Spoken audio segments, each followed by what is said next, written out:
Hola, soy Yael, soy comunicadora y soy desestructurada. Y aprovechando las fechas en las que estamos, pues he pensado en hablar un poquito sobre el duelo. El duelo es un periodo del tiempo en el que asimilamos, nos enfrentamos a una pérdida. En este caso hablo de pérdidas en fallecimientos, de muerte de personas cercanas que nos puede afectar. El duelo puede conllevar una serie de secuelas durante un tiempo, ansiedad, depresión, y aproximadamente, dicen los expertos, que dura entre 6 y 2 años. 6 lo veo un poco justo. Supongo que depende también de la intensidad y depende de la persona, lo cercana que fuera. Pero es un periodo en el que podemos tener síntomas como por ejemplo depresión o ansiedad, negación, incluso puede haber tendencia suicida. Os contaré que un bisabuelo mío, o tatarabuelo, yo ya no sé, bisabuelo o tatarabuelo de mi padre, murió y una hija suya se suicidó por esta muerte. O sea que sí, es algo que podría pasar, como os contaba cuando hablaba del suicidio, cuando pasan hechos traumáticos muy fuertes y repentinos, pues puede ser un motivo de que una persona piense que no puede vivir ante esa situación. Afortunadamente no es lo habitual. Estamos más o menos mentalizados a que todos en algún momento vamos a morir. Pero es verdad que sigue siendo un tema tabú. No hablamos de la muerte, no sabemos cómo enfrentarnos a ella, no sabemos cómo dar el pésame, no sabemos cómo hablarle a una persona que acaba de tener una pérdida, se le ha muerto un padre, se le ha muerto una madre, y no sabemos ir y decirle lo siento mucho.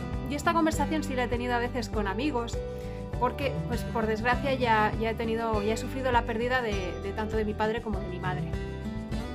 Y alguna vez cuando os he hablado de esto también os explicaba, ¿no? La diferencia que viví con mi padre, que la gente que tenía alrededor no supo reaccionar, no sabían casi ni cómo hablarme. Y ahora con mi madre sí que he tenido a personas un poquito más maduras, que me han arropado los días en los que yo no estaba bien, por lo menos los días después más cercanos, que realmente es cuando necesitas estar arropada. Simplemente es tener a alguien con quien poder contar, con quien poder hablar, que simplemente pregunte, ¿y estás bien? Hable un ratito contigo. No estamos preparados, no estamos educados a acompañar a las personas cuando tienen una pérdida y cuando están de duelo. Ya os digo, es que a veces yo, sobre todo cuando mi padre, os digo, había personas que no sabían cómo decirme lo siento. Y luego yo lo he hablado con otras personas en otros momentos, ¿no?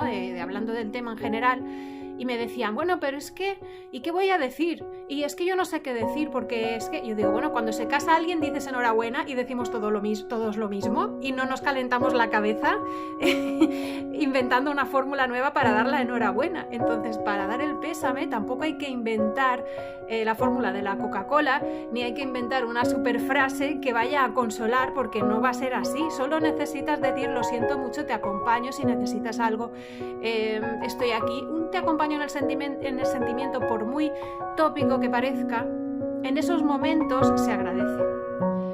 Un de verdad cuenta conmigo si me necesitas sincero es suficiente, pero no tenemos educación emocional ni psicológica para saberlo, y como sigue siendo un tema que nadie quiere hablar, hasta que no te ha pasado a ti o a gente cercana, a veces no sabes cómo reaccionar de cara a otros. Yo recuerdo un amigo que también habían fallecido sus padres, y me contaba que a veces tenía amigos, cuando era muy reciente todo, que se giraban o disimulaban cuando lo veían para no darle el pésame, porque él mismo, esta persona me lo decía, me decía, es que no, creo que no saben qué hacer, y en vez de decirme hola, ¿qué tal?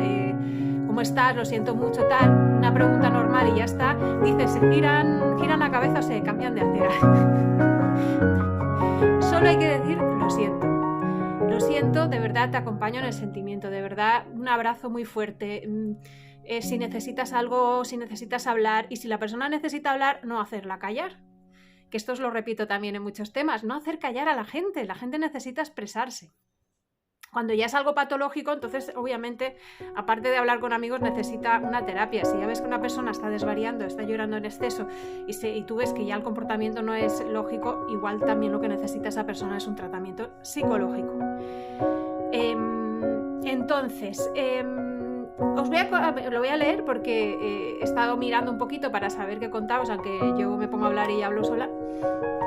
Las fases más o menos del duelo serían la negación, el pensar que no. Por ejemplo, si tú sabes ya antes que va a fallecer alguien o te avisan de que esta persona ya le queda poco tiempo, pues una de las fases primeras es la negación. Decir, no, esto no es verdad, esto no puede ser así. Y hay personas, y yo lo he vivido de cerca, que niegan hasta el último momento que esa muerte se va a producir. Es complicado porque no puedes hacer razonar a esas personas al final afectan al entorno que sí que lo están viendo. Claro, entran en ese estado y volvemos a lo mismo. Si lo que necesitan es una ayuda profesional pero no la tienen o no la quieren, pues se pueden generar situaciones muy tensas. También la negación una vez la persona ha fallecido. No creerte, no puede ser, no puede ser, no puede ser. Otra fase, la ira, el enfado, ¿no? La frustración por no poder hacer nada. La negociación, que es empezar a decir, bueno, a lo mejor sí, pero podría hacer o no podría hacer, o quizá hay soluciones, empezar a razonar sobre esa pérdida. La mente siempre busca soluciones, pues busca soluciones aunque no las haya. Y esto puede también llevar a la depresión, que es cuando te da la tristeza porque esa muerte se produce, y la aceptación. La aceptación, normalmente todos aceptamos finalmente esa muerte, aunque nos lleve un periodo de duelo largo. Elaborar el duelo, como dicen los psicólogos, eso lo me dice siempre mi psicóloga, hasta tienes que elaborar el duelo. Ya le preguntaré exactamente qué es elaborar el duelo. Y yo creo que más bien es durante un tiempo hacerte a la idea de que eso ha pasado. Lógicamente, pues cuanto más cercana es la persona, más notas la ausencia de física. Si tú estás conviviendo con esa persona todos los días, obviamente vas a notar más su ausencia, y cuando ya no vives con esa persona, no tienes esa sensación tanto de que no está porque no estabas conviviendo con ella, pero sí la recuerdas cuando, por ejemplo, vas a hacer algo que tú hubieras hecho con esa persona, te pasa algo y es algo que tú hubieras llamado a esa persona y entonces te das cuenta de que no está, ¿no? Tienes esos momentos, una vez más o menos has aceptado los primeros meses, ¿no? que es cuando estás peor, pero más o menos lo vas llevando, empiezas a hacer tu vida normal, a pensar en otras cosas, te vienen los recuerdos cuando menos te lo esperas. A mí, por ejemplo, me ha pasado en la muerte de mi madre, que ha sido más reciente, que en unos primeros meses iba a su casa y no me afectaba, y cuando han pasado varios meses, cuando voy allí sí que me afecta más y me agobio, me vienen más recuerdos incluso que al principio, y de repente digo, bueno, pues me voy a mi casa. No me cabe en un vídeo, ya llevo 8 minutos y aún me queda la mitad de contaros del duelo, así que voy a hacer duelo punto 2. Besitos, seguimos.